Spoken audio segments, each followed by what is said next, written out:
Labour furious. Labour MP clashes with Reform MP on BBC's Question Time as furious row erupts. Tensions flared on last night's episode of BBC Question Time as a fiery exchange broke out between a Labour MP and a Reform MP, following a bruising local election in which Reform UK made notable gains. The debate, focused largely on public discontent, immigration, and economic struggles, saw both parties accused of failing the British people. The Labour MP opened by reflecting on the message received from voters during the election campaign. "I took from people I spoke to during the election that they understood why we'd made tough decisions, but they want to feel the difference in their lives," he said. "That's what we're focused on resolutely as a government." However, the Reform MP didn't let the moment pass without biting back. "So they didn't trust you, and they voted for us," he declared. "We won the 16th safest Labour parliamentary seat. People are furious about the fact you haven't delivered on smashing the gangs and stopping the boats." This sparked one of several contentious moments during the show, with accusations flying back and forth. The Reform MP cited an increase in illegal channel crossings, claiming that some 36% more illegals have come over since January and that Labour was encouraging the gangs, not smashing them. The programme took a more confrontational turn as talk turned to the economy and cost of living.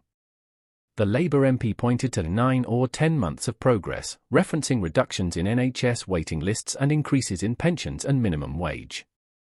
"But people are really impatient to feel that. They want it more. They want to actually feel the difference in their lives," he said. He stressed that we will be judged on whether we deliver on money in people's pockets, NHS, immigration.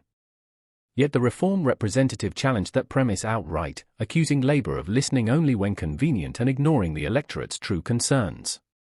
"You're not listening to the election," he snapped. "The election just rejected what you're saying."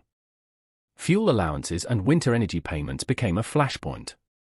The Labour MP admitted some difficult decisions had to be made, but tried to justify them. "We know you've had to make lots of tough decisions because of what you inherited.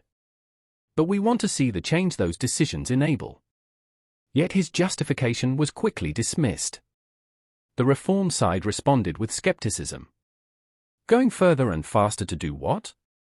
Strip more benefits like winter fuel payments and cut farms.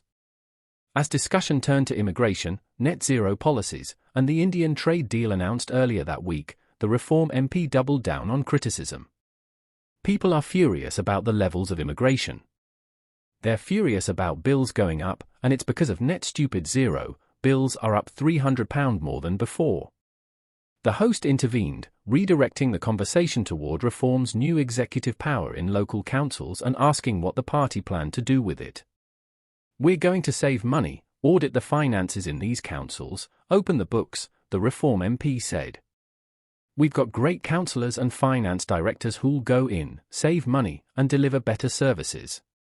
When asked where the savings would be spent, he didn't name specific policies, instead insisting that the priority would be delivering services better and in negotiating better contracts. A passionate contributor from the audience later attacked Reform's position, accusing the party of offering nothing for working-class people. "They've moved further and further away from the average working-class person, to the point where places like Hull and Wakefield have turned to Reform," she said. But Reform are not the answer. Nothing on the NHS, nothing on transport, nothing on housing, wages, or the cost of living. All they offer is the status quo with more finger-pointing.